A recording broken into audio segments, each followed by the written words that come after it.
Hello students, welcome to my YouTube channel. Our today's topic is company account issue of debenture. Issue of debenture for redemption point of view. Practical question number 15. Question is as follows. Pass necessary journal entry in the books of the company in the following cases. Also prepare a balance sheet in each case. First case आपके पास दिया है. The first case is 1000 12% debenture of rupees 100 each are issued at par and redeemed at par. Second situation, 1000 12% debenture 100 each have been issued at discount and redeemable at par. And the third situation is 1000 12% debenture of rupees 100 each have been issued at a 5% premium and redeemable at par. Fourth situation is 1000 12% debenture of rupees 100 each issued at par and redeemed at premium. Fifth situation is 1000 12% debenture of rupees 100 each have been issued at a 5% discount and redeemable at 5% premium. तो question किस प्रकार से किया जाएगा, question को आप बड़े ध्यान से देखें. हर सिचुएशन के अंदर, इस क्वेश्चन के अंदर आपको नेसेसरी जर्नल एंट्री करने को, पास करने को बोला हुआ है. तो आप इशू की जर्नल एंट्री करेंगे और आप इसकी बैलेंस शीट बनाएंगे. आप रिडम्पशन की एंट्री नहीं करेंगे, क्योंकि अगर रिडम्पशन कर दी तो बैलेंस शीट में कुछ नहीं बचता है. तो it is very much clear here कि आप जर्नल एंट्री करेंगे और जर्नल एंट्री करते समय आप इनको रिडीम नहीं करेंगे, क्योंकि रिडम्पशन जो करी जाएगी उसके बाद आपकी कोई बैलेंस शीट प्रिपेयर नहीं होती है. क्योंकि अगर आपने सारी चीजें जितने डिवेंचर थे उतने की पेमेंट कर दी तो इसका मतलब बैलेंस शीट में कुछ नहीं बचा. तो it is very much clear here कि you have to pass journal entry, necessary journal entry at the time of issue of debenture and also prepare a balance sheet in each of the following cases. तो आपने हर situation के अंदर किस प्रकार से balance sheet को prepare करना है वो आप देखेंगे. तो हम बारी बारी से हर सिचुएशन के अंदर किस प्रकार से जर्नल एंट्री की जाएगी वो हम करेंगे. तो सबसे पहले हम जर्नल एंट्री करेंगे क्वेश्चन नंबर 15 की. तो जब आप जर्नल एंट्री करते हैं तो आप लिखते हैं ऊपर journal entries, date, particular, debit amount और क्रेडिट अमाउंट इन रुपीज. पहली एंट्री आप सभी जानते हैं कि आप एंट्री इशू की करते हैं तो आप एंट्री करते हैं bank account debit to debenture application account, क्योंकि issued at par and redeem at par है. पहली सिचुएशन में तो आप 1000 debenture at the rate of rupees 100 each, तो आपके पास जो टोटल राशि बनी 1000 डिबेंचर्स की, बड़े ध्यान से आप देखें, 1000 डिबेंचर्स की 100 रुपीज के हिसाब से, तो आपका जो टोटल बना वो बना जी 1 लाख रुपीज आपको जो है वो डिबेंचर एप्लीकेशन का पैसा मिलेगा, जिसके लिए आप एंट्री करेंगे bank account debit to debenture application account being application money receive.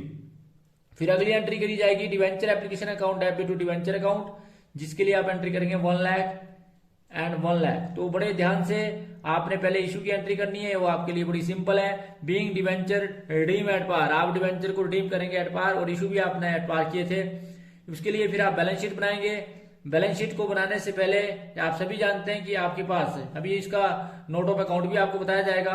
तो बैलेंस शीट में आप इक्विटीज एंड लाइबिलिटीज में आपका नॉन करंट लाइबिलिटी है जिसमें लॉन्ग टर्म बोरोइंग्स है. लॉन्ग टर्म बोरोइंग्स का अमाउंट जो आएगा वो 1 लाख आएगा, जो नोट ऑफ अकाउंट नंबर 1 में आपको बताया जाएगा. इसी प्रकार से अमाउंट जो है 1 लाख आएगा. ये भी आपका डिटेल अमाउंट और टोटल अमाउंट में भी उतना ही.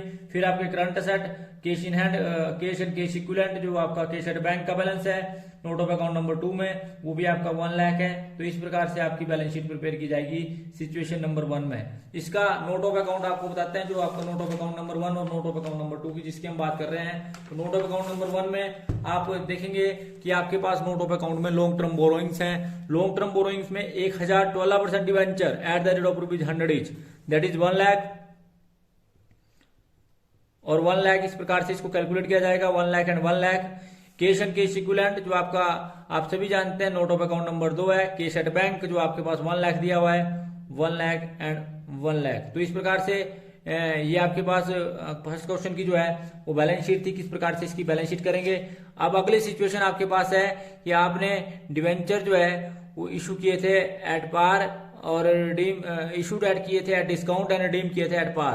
तो किस प्रकार से जो है इस प्रकार के क्वेश्चन को किया जाएगा. 5% जो है वो डिस्काउंट है, तो किस प्रकार से जो है उसको आप निकालेंगे. तो आप सभी जानते हैं कि सबसे पहले आपको पता होना चाहिए कि डिस्काउंट का पैसा आपको रिसीव नहीं होता है. तो आप जब जर्नल एंट्री करेंगे क्वेश्चन नंबर 2 के अंदर, सिचुएशन नंबर 2 के अंदर, journal entries, date, particulars, ledger folio, debit amount और क्रेडिट अमाउंट इन रुपीज. तो आप देखेंगे कि सबसे पहले एंट्री, जैसे आपको बताया कि आप एंट्री करते हैं बैंक अकाउंट डेबिट, बैंक को डेबिट करते हैं टू शेयर एप्लीकेशन अकाउंट। तो 1000 शेयर्स का 95 रुपीज के हिसाब से, क्योंकि 5% डिस्काउंट है, डिस्काउंट का पैसा मिलता नहीं है एप्लीकेशन के टाइम में, सबसे पहले पैसा पहला रिसीव होता है। तो आप एंट्री करते हैं bank account debit to debenture application 95,000 and 95,000 being debenture application money receive at discount. उसके बाद एप्लीकेशन मनी को ट्रांसफर करेंगे। तो आप सभी जानते हैं डिवेंचर एप्लीकेशन जो है वो आपका 95,000 से डेबिट होगा और डिवेंचर डिस्काउंट भी डेबिट होगा 5,000 से, और टोटल जो है 12% डिवेंचर वो बनेंगे आपके 1 लाख के। तो जिसके लिए आप नरेशन लिखेंगे being debenture issued at discount and redeem at par. तो किस प्रकार से इसकी एंट्री की जाएगी वो आपने देखा। उसके बाद आप सभी जानते हैं कि अब आपने इनको जो है इसकी बैलेंस शीट बनानी है। तो जब आप इसकी बैलेंस शीट बनाएंगे तो बैलेंस शीट बनाते समय सबसे पहले आप इसका नोट ऑफ अकाउंट बनाएंगे। तो नोट ऑफ अकाउंट बनाने के लिए आप नोट ऑफ अकाउंट में लॉन्ग टर्म बोरोइंग्स में 1000 12% debenture eight the rate of ₹100 each, that is 1 lakh. इसमें फर्स्ट सिचुएशन के अंदर भी बिल्कुल वैसे ही था 1 लाख एंड 1 लाख। और आप फिर अनअमोर्टाइजेशन एक्सपेंसेस या अनएनालाइज्ड एक्सपेंसेस जो आपके हैं वो आपका डिवेंचर डिस्काउंट जो आपने दिया हुआ है वो आपका 5,000 है। तो जो आपका अदर करंट असेट या अदर करंट असेट के अंदर दिखाया जाएगा 5,000 और 5,000। उसके बाद तीसरी आइटम जो है आपकी इसमें है वो कैश एंड कैश इक्विवेलेंट की कैश एट बैंक है, वो भी आपका 1 लाख है। तो किस प्रकार से जो है इसको दिखाया जाएगा, आप इसकी बैलेंस शीट बनाएंगे। जब आप इसकी बैलेंस शीट बनाएंगे तो आप सभी जानते हैं कैश एंड कैश इक्विवेलेंट, जो आपका कैश एंड कैश इक्विवेलेंट है वो आपका 95,000 है, 1 लाख नहीं है। क्यों? क्योंकि डिस्काउंट का पैसा आपको मिलता नहीं है। तो ये आपका 95,000 है। फिर आप बैलेंस शीट बनाएंगे। बैलेंस शीट में आप सभी जानते हैं पहला कॉलम पर्टिकुलर्स का, फिर note number, amount in rupees और अमाउंट इन रुपीज। तो आपके पास बैलेंस शीट दी हुई थी। बैलेंस शीट में आप लिखेंगे सारी आइटमों को। तो सबसे पहले नॉन करंट लायबिलिटी में लॉन्ग टर्म बोरोइंग्स जो आपके पास हैं वो 1 लाख है, जो आपका नोट ऑफ अकाउंट नंबर 1 है। तो 1 लाख और 1 लाख आपका लायबिलिटी साइड का टोटल जो है 1 लाख ही आएगा। तो उसके बाद आप सभी जानते हैं कि आप असेट बनाएंगे जिसमें नॉन करंट असेट और अदर करंट असेट या अदर नॉन करंट असेट जिसको आप बोल सकते हैं, जिसमें नो अनएनालाइज्ड एक्सपेंसेस या अनअमोर्टाइजेशन एक्सपेंसेस जिसको आप बोल सकते हैं। तो वो आपके पास दिए हुए हैं, वो आपने लिखने हैं। वो आपके पास दिए हैं जी नोट ऑफ अकाउंट नंबर 2 में 5,000 और 5,000। इसी प्रकार से आपने फिर इसकी बैलेंस शीट में करंट असेट दिखाने हैं, जो नोट ऑफ अकाउंट नंबर 3 में आपने दिखाया है cash and cash equivalent 95,000 and 95,000 and the situation is both side का टोटल आपस में जो है वो बराबर आया। तो इस प्रकार से ये आपके पास जहाजी की जो आइटम्स आपकी है वो दोनों साइड का टोटल जो आपका बराबर आया। तो ये था जी आपका सिचुएशन नंबर 2। सिचुएशन नंबर 2 में आपने देखा कि debenture are issued at discount and redeem at par. और थर्ड सिचुएशन जो आपके पास है, जो बड़ी इंपॉर्टेंट सिचुएशन है, थर्ड सिचुएशन भी, उसके अंदर हम इसका क्वेश्चन पढ़े हैं। तो क्वेश्चन तो हमने पढ़ लिया है। तो क्वेश्चन में आपके पास थर्ड सिचुएशन में दिया हुआ है कि इशूड एट डिस्काउंट। क्वेश्चन आपके पास दिया है कि issued at discount and redeem at par. आप जनरल एंट्री करेंगे इसकी। तो पहला कॉलम डेट का, पर्टिकुलर्स का, ledger folio, amount in rupees और अमाउंट इन रुपीज। तो आप सभी जानते हैं कि प्रीमियम का पैसा आपको रिसीव होगा, 5% प्रीमियम है तो 105 रुपए आपको मिलेंगे। तो यानी कि 1000 शेयर्स का 105 रुपए के हिसाब से आपको टोटल जो पैसा रिसीव होगा वो आएगा 1,05,000। 1,05,000 आपको रिसीव हुआ to bank account debit to debenture application 1,05,000 and 1,05,000 being debenture application money receive. फिर डिवेंचर एप्लीकेशन मनी को आप ट्रांसफर करेंगे 12% डिवेंचर और टू सिक्योरिटी प्रीमियम रिजर्व में, जिसके लिए आप एंट्री करेंगे 12 debenture application account debit 1,05,000 and 1 lakh जो आपका है वो डिवेंचर अकाउंट और आपका 5,000 जो है वो सिक्योरिटी प्रीमियम रिजर्व है। तो जिसके लिए आप नरेशन लिखेंगे being debenture issued at premium and redeem at par. और इस प्रकार से जो है ये आपका इशू की एंट्री हुई। अब आप इसकी बैलेंस शीट बनाएंगे। बैलेंस शीट बनाते समय सबसे पहले आप इसका नोट ऑफ अकाउंट बनाएंगे। तो नोट ऑफ अकाउंट में रिजर्व एंड सरप्लस में जो नोट ऑफ अकाउंट नंबर 1 है सिक्योरिटी प्रीमियम रिजर्व है। सिक्योरिटी प्रीमियम रिजर्व आप सभी जानते हैं, ये आपके पास 5,000 आया। तो आपने लिखा 5,000 पहले डिटेल के कॉलम में, टोटल के कॉलम में भी 5,000। उसके बाद आप सभी जानते हैं कि आपके पास लॉन्ग टर्म बोरोइंग्स है, जो नोट ऑफ अकाउंट नंबर 2 में 1,000 12% debenture of ₹100 each, that is 1 lakh and 1 lakh तो ये आपका लॉन्ग टर्म बोरोइंग्स आई। तीसरा आपका cash and cash equivalent. Cash and cash equivalent में cash at bank. Cash at bank आपके पास आया 1,05,000, क्योंकि अब आपको विद प्रीमियम जो है पैसा रिसीव होगा, तो 1,05,000 एंड 1,05,000, तो ये आपस में आपका बराबर आया। फिर आप इक्विटी एंड लायबिलिटी में शेयर होल्डर फंड में शेयर कैपिटल आपके पास कुछ नहीं है, परंतु आपके पास रिजर्व एंड सरप्लस है, जिसको सिक्योरिटी प्रीमियम रिजर्व बोलते हैं, वो आपके पास है 5,000, तो आपने लिखा 5,000 और 5,000। उसके बाद आप सभी जानते हैं आपके पास लॉन्ग टर्म बोरोइंग्स है। लॉन्ग टर्म बोरोइंग्स जो आपके पास है वो 1 लाख है, तो 1 लाख और 1 लाख ये नोट ऑफ अकाउंट नंबर 1 में था, ये नोट ऑफ अकाउंट नंबर 2 में था। और इसके बाद जो है आपके पास असेट में current asset, cash and cash equivalent के आइटम्स जो आपके पास जो है 1,05,000 और 1,05,000। तो इस प्रकार से हर सिचुएशन के अंदर आपने किस प्रकार से बैलेंस शीट को प्रिपेयर किया और किस प्रकार से इसकी जर्नल एंट्री करी वो आपने देखा। अब हम करेंगे फोर्थ सिचुएशन। तो फोर्थ सिचुएशन के अंदर हमारे पास दिया हुआ है कि issued at par redeem at premium. तो आपने इशूड एट पार किया और रिडीम एट प्रीमियम किया, तो किस प्रकार से जो है लेखा पुस्तकों में इसकी एंट्री की जाएगी। आप सभी जानते हैं इस सिचुएशन के अंदर सबसे पहले तो आप इस बात का भी ध्यान रखें कि इस सिचुएशन के अंदर आप principle of convention of conservatism को अपनाएंगे। Principle of convention of conservatism ये बोलता है कि भविष्य में होने वाली समस्त हानियों की व्यवस्था वर्तमान में कर दी जाए, चाहे लाभों को छोड़ दिया जाए। तो किस प्रकार से जो है इसकी आप एंट्री करेंगे ये आप देखेंगे। तो आपके पास फोर्थ सिचुएशन है कि issued at par and redeem at premium. तो इशूड एट पार में सबसे पहले आप एंट्री करेंगे bank account debit to debenture application account. Bank account को डेबिट किया जाएगा कितने से जी, इशूड एट पार 1,000 डिवेंचर्स को 100 रुपीज के हिसाब से, दैट मीन्स की 1 लाख और 1 लाख। इस प्रकार से आप इसकी एंट्री करेंगे। बीइंग डिवेंचर एप्लीकेशन मनी आपको रिसीव होगी। फिर डिवेंचर एप्लीकेशन मनी को आप ट्रांसफर करेंगे, जिसके लिए आप एंट्री करेंगे debenture application account debit, loss on issue of debenture account debit to 12% debenture और टू प्रीमियम और रिडम्पशन ऑफ डिवेंचर। जो आपको लॉस होगा at the time of redemption, उसकी व्यवस्था जो है वर्तमान में कर दी जाएगी इशू के टाइम में, जिसके लिए आप एंट्री करेंगे debenture application account debit, loss on issue of debenture account debit to 12% debenture और टू प्रीमियम और रिडम्पशन ऑफ डिवेंचर। तो आपके पास आप सभी जानते हैं कि आपने जो है 5% प्रीमियम देना है। इसका मतलब है कि लॉस जो आपको होगा वो 5,000 का होगा। तो किस प्रकार से इसकी लेखा पुस्तकों में एंट्री की जाएगी। डिवेंचर एप्लीकेशन आपकी 1 लाख की, लॉस आपको होगा 5,000 का, और आपका 12% डिवेंचर है आपके 1 लाख के, और इसी प्रकार से जो आपको प्रीमियम देना है रिडम्पशन के टाइम में वो देना है 5,000 का। तो इस प्रकार से जो है इसकी जर्नल एंट्री की जाएगी, जिसकी नरेशन लिखेंगे being debenture are issued at par and redeem at premium at 5%। तो आपने किस प्रकार से इसकी एंट्री करी। फिर उसके बाद आप इसकी बैलेंस शीट बनाएंगे।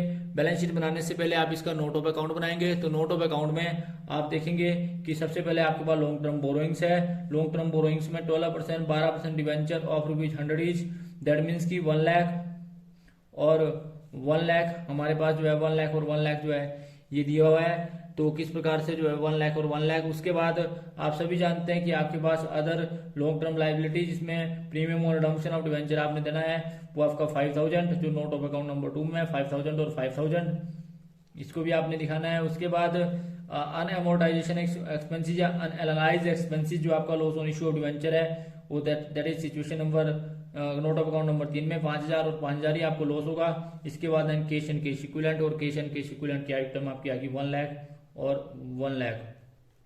तो किस प्रकार से जो है इसको किया जाएगा।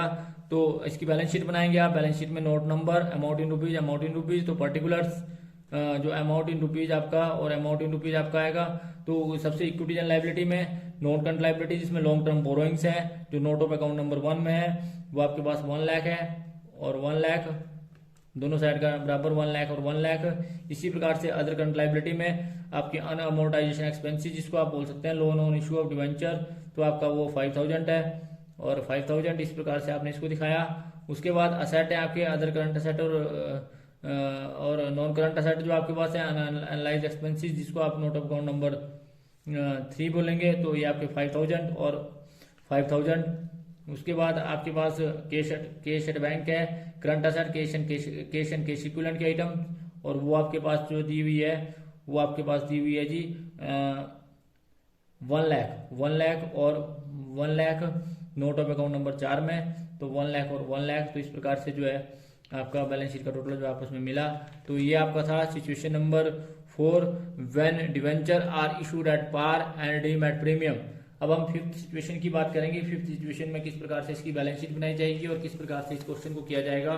तो फिफ्थ सिचुएशन में आपके पास सिचुएशन ये है कि issued at discount and redeem at premium. तो आपने इशू एट डिस्काउंट किए और रिडीम एट प्रीमियम किए, तो किस प्रकार से इसकी एंट्री करेंगे।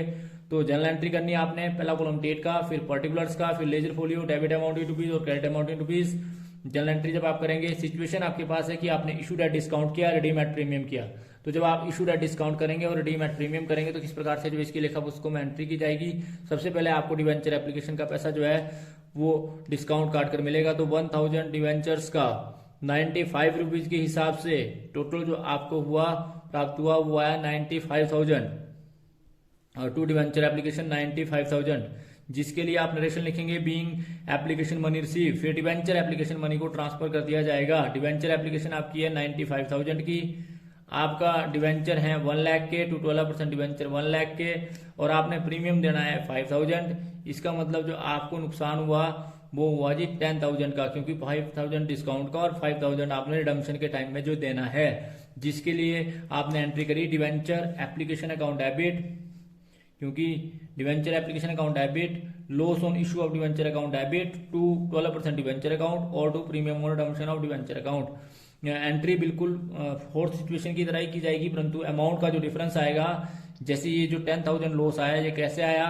एक तो आपने 5,000 डिस्काउंट दिया और दूसरा आपने 5,000 जो है प्रीमियम देना है रिडम्पशन के टाइम में। तो ये सारा जो लॉस है आपको वो उसकी व्यवस्था जो है इशू के टाइम में करनी पड़ेगी, जिसके लिए आपने नरेशन लिखी being debenture issued at a discount of 5% and redeem at a premium of 5%। तो इस प्रकार से जो है आपने इस प्रकार से इसकी आपने जनरल एंट्री करी। उसके बाद हम इसका बैलेंस शीट बनाएंगे। बैलेंस शीट बनाते समय सबसे पहले नोट ऑफ अकाउंट बनाएंगे, जिसमें नंबर 1 में लॉन्ग टर्म बोरोइंग्स में 1,000 12% debenture of rupees 100 each, that means की 1 लाख और 1 लाख। तो ये आपका नोट ऑफ अकाउंट नंबर 1 बना। उसके बाद नोट ऑफ अकाउंट नंबर 2 में अदर लॉन्ग टर्म बोरोइंग्स, जिसमें प्रीमियम और रिडम्पशन ऑफ डिवेंचर आपने जो देना है वो देना है जी 5,000। तो नोट ऑफ अकाउंट नंबर 2 में 5,000 और 5,000 ये आ गया जी आपका। उसके बाद आपने अनअमोर्टाइजेशन एक्सपेंसेस, जिसको बोल सकते हैं अनअलाइज्ड एक्सपेंसेस भी, डिस्काउंट, डिवेंचर डिस्काउंट और loss on issue of debenture दोनों जो है मिलाकर, यानी कि 5,000 एक और 5,000 एक, तो 5,000 और 5,000 जो है वो दोनों मिलाकर होगा जी आपके 10,000। तो ये जो आपका नोट ऑफ अकाउंट नंबर 3 है, कैशड बैंक, कैश इक्विवेलेंट में कैशड बैंक जो आपका अगली आइटम है वो है जी आपकी 95,000 और 95,000। तो इस प्रकार से जो है ये आपका नोट ऑफ अकाउंट बना। उसके बाद इसकी बैलेंस शीट बनाएंगे। बैलेंस शीट में सबसे पहले इक्विटीज एंड लायबिलिटी में, इक्विटीज एंड लायबिलिटीज में आप नॉन करंट लायबिलिटी दिखाएंगे। नॉन करंट लायबिलिटी में नोट ऑफ अकाउंट नंबर में लॉन्ग टर्म बोरोइंग्स है। लॉन्ग टर्म बोरोइंग्स जो आपकी है वो 1 लाख है, तो 1 लाख और 1 लाख ये आपने दिखाई थी।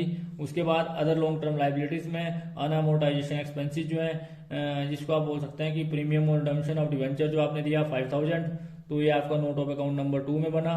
उसके बाद आपने अदर करंट असेट में, नॉन करंट असेट में अनअमोर्टाइजेशन एक्सपेंसेस, जिसमें लॉस और डिस्काउंट दोनों को मिला के जो है 10,000 है, तो 10,000 और 10,000 इस प्रकार से आपने नोट ऑफ अकाउंट नंबर 3 में ये बनाया था। फिर कैश करंट असेट में cash and cash equivalent, cash at bank जो आपके पास था वो आपका नोट ऑफ अकाउंट नंबर 4 में, यानी कि 95,000 और 95,000।